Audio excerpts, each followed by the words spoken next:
demon time. Caitlin's on demon time, bro. Oh, yes, she is. She's coming for blood. She's coming for blood. I don't know if the Fever is going to win another damn game without Caitlin Clark.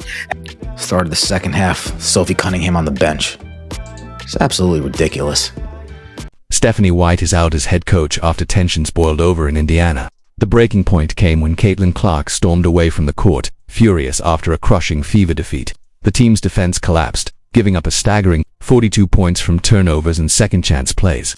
On a night when most of the roster struggled, Sophie Cunningham stood out as the lone spark, hustling on every possession. But in a surprising move, White benched Cunningham, removing the one player who seemed determined to keep the Fever in the fight. Sophie Cunningham was the only player trying hard. The only player giving effort, play in and play out. Picture this: Caitlin Clark storming out of Phoenix Arena, a dark bruise shadowing her eye, and a glare that could cut through steel. Her face said it all, dead serious, no nonsense, and ready for battle. If this were medieval times, the league might have issued a citywide evacuation notice. This wasn't your average post-game annoyance. This was the kind of fire where every step out the door is spent crafting plays in your mind, each one designed to dismantle anyone bold enough to get in your way. Asterisk. Storyline of tonight's game, even though we lost, I don't want everybody holding their head down. No, we lost. We had to talk about Sophie Cunningham getting that ball. And this explosive walk-off came right after the Fever delivered what might be their masterpiece in disaster, crushing 95-60 defeat. Yes, 95-60.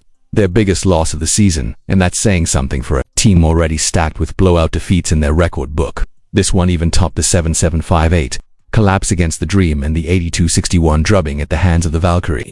The Fever didn't just lose, they turned losing into a performance piece, complete with every mistake in the playbook. Asterisk. And all other people that has been saying and verbatimly saying that the Indiana Fever is better without Caitlin Clark, I need y'all to look in the mirror and please let me know if you feel that same way after seeing this tonight. Let's be clear, this wasn't some nail-biter that slipped away in the final minutes. The Fever's energy flatlined almost from the opening tip. By the end of the first quarter, you could see it in their faces. They'd already decided the night was over.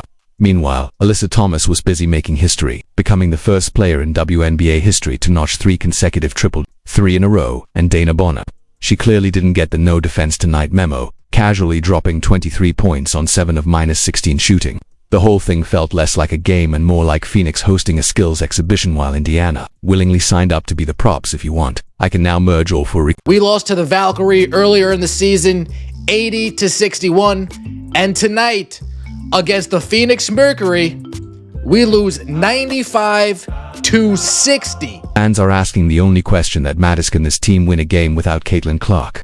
The popular answer: not a chance.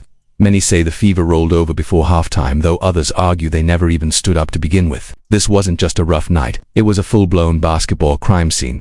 And then there's Sophie Cunningham returning to her old home court. She played like she knew exactly what this game meant. She poured in 18 points, going 6 for 9 from the floor and drilling 5 of 8 from beyond the arc. Dana Bonner just got done doing your team absolutely dirty. You guys escape with a victory when they come to Indiana, and you wipe your hands of it like it's all over and finished with. No, it goes both ways. She added 2 assists, grabbed a pair of rebounds. And here's the kicker: Cunningham was the only Fever player to shoot over 50% all night. But it wasn't just the stat line that stood out. She played with grit. She jawed at Alyssa Thomas, got into it with Dana Bonner, and even mixed it up with Kalia Copper. Every possession, every exchange, she was in full warrior mode. Last game, when Sophie Cunningham wasn't getting the ball, guess what happened when they passed Sophie Cunningham the ball? She scored 18 damn points in 26 minutes. And yet, despite being the only hot hand on the roster, Cunningham found herself benched to start the second half. And for who? Lexi Hull, the same Lexi Hull who went 0-for-8 from 3. Think about that. One player drilling 62.5% from deep, the other hitting exactly 0 on the 0 gets the nod. That's some galaxy brain coaching right there. After the game, Sophie did her best to keep it classy in her comments. Asterisk. Most embarrassing loss of the season for the Indiana Fever. Told reporters she's much happier in Indiana.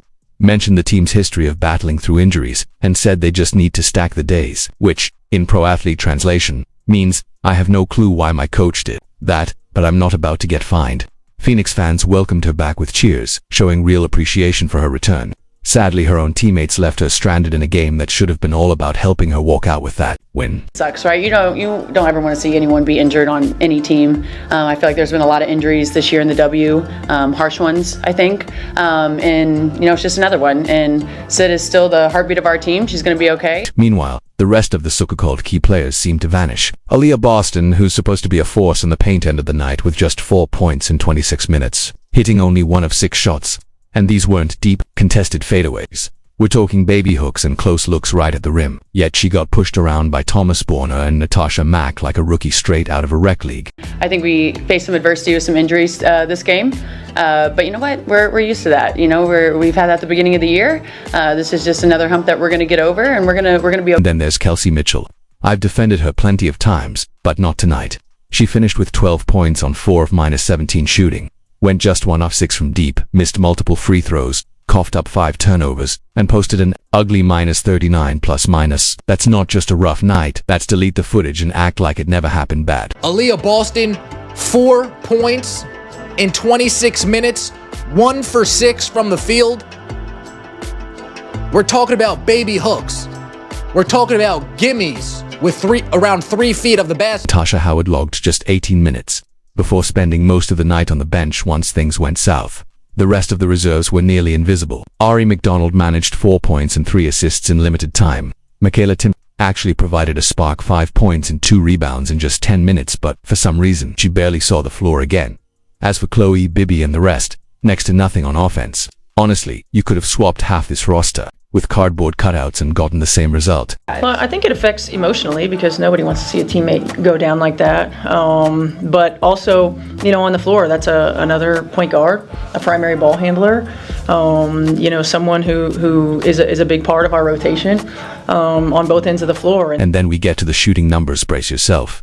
The Fever shot just 34% from the field, bad enough. From 3 they went 7 for 30, a dismal 23%, and at the free throw line, an outright embarrassment, 53% on only 13 attempts. Missing threes happens, sure, but bricking nearly half your free throws, that's not just poor execution, that's a sign you don't care. They're called free throws for a reason.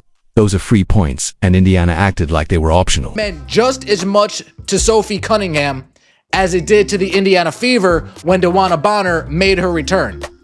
The only difference is nobody on the Indiana Fever had Sophie Cunningham's back. This wasn't just a loss, it was a full-scale collapse in execution, effort, and, frankly, common sense. Clark was out, Sophie was on fire, and instead of riding the only productive player they had, the Fever decided to shuffle deck, chairs on the Titanic.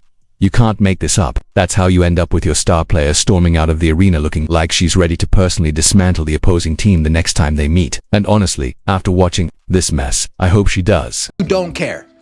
You literally left your teammate hung out to dry tonight. Start with the rebounding disaster. Phoenix pulled down 44 boards while Indiana managed just 32. And this is with the Fever having the tallest player on the court. It's like walking into a buffet as the hungriest person there and somehow leaving hungry because you never bothered to get in line. The size advantage was wasted, along with any interest in basic boxing out. And it didn't stop there. Indiana gifted the Mercury 42 points off turnovers and second chance opportunities. That's nearly half of Phoenix's total coming directly from Fever mistakes. Honestly, you could have parked a couple of traffic cones in the paint and gotten the same defensive output. Talk about the hometown hero.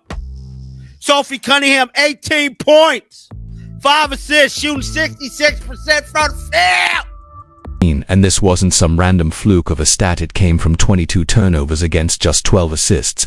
That's not just bad, that's are you even trying to pass to your own team?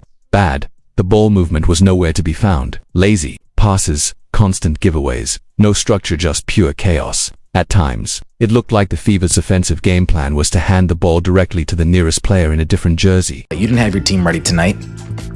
From a mental standpoint, from a game plan standpoint, does anybody do you guys practice? Do you guys watch film? I don't understand. The scoring breakdown tells the same sad story.